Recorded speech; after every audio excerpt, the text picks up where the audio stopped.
داستان کنار من باش، نوشته مصطفی زیرکی، قسمت 4. تمام مدت حواسم به هدیه بود که چی کار میکنه و جرأت این که چیزی بگم رو نداشتم. مشتریا یکی یکی اومدن و رفتن.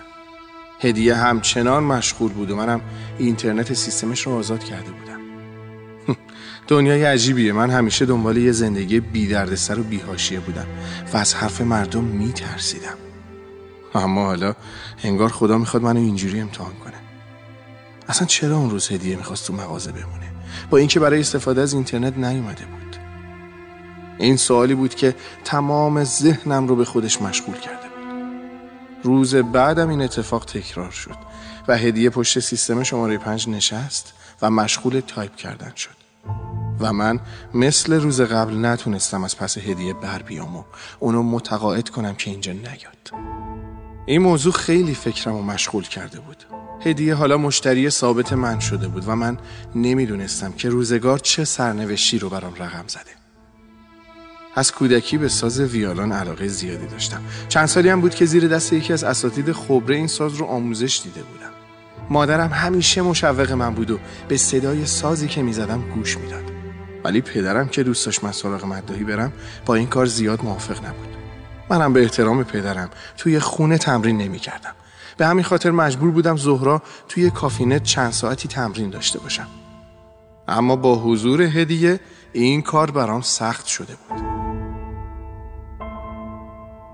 ظهر بود و وقت نماز. طبق معمول هدیه مشغول بود و منم با یکی از دوستام قرار گذاشته بودم که بعد از نماز توی مسجد محلمون راجع به مستندی که شروع کرده بودیم حرف بزنیم.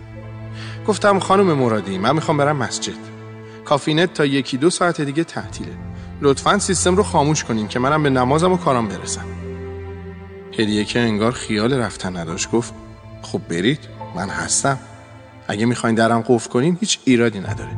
منو که میشناسین دیگه. مطمئن باشین هیچ مشکلی پیش نمیاد.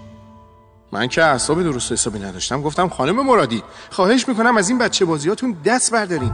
من نمیدونم با چه زبونی به شما بفهمونم که این کارتون اشتباهه و اصلا نمیخوام که شما اینجا باشین. هدیه سرش آورد بالا و گفت راستش نمیدونم چی بگم، اما اینجا تنها جاییه که من توش راحتم و احساس امنیت میکنم. من حاج آقا منصوری پدرتون رو خوب میشناسم، همینطور شما رو. تعریف شما رو هم از پدرم شنیدم. راستش من اصلا نمیخوام برای شما دردسر درست کنم. هدیه شروع کرد به حرف زدن و درد دل کردن. از داستان زندگیش گفت، از اینکه چه اشتباهاتی انجام داده و اینکه تو انتخاب دوست اشتباه کرده بود. از روزایی گفت که شاهد دعوا و اختلافات پدر و مادرش بوده. اینکه چرا اینجا رو انتخاب کرده بود. اون دنبال پاتوقی بود که هیچ کدوم از دوستانش خبر نداشته باشن و جای مطمئنی باشه. این پیشنهاد مادرش بوده که خودش رو چند وقتی از دوستاش دور نگه داره تا فراموشش کنه. و این داستان ادامه داره.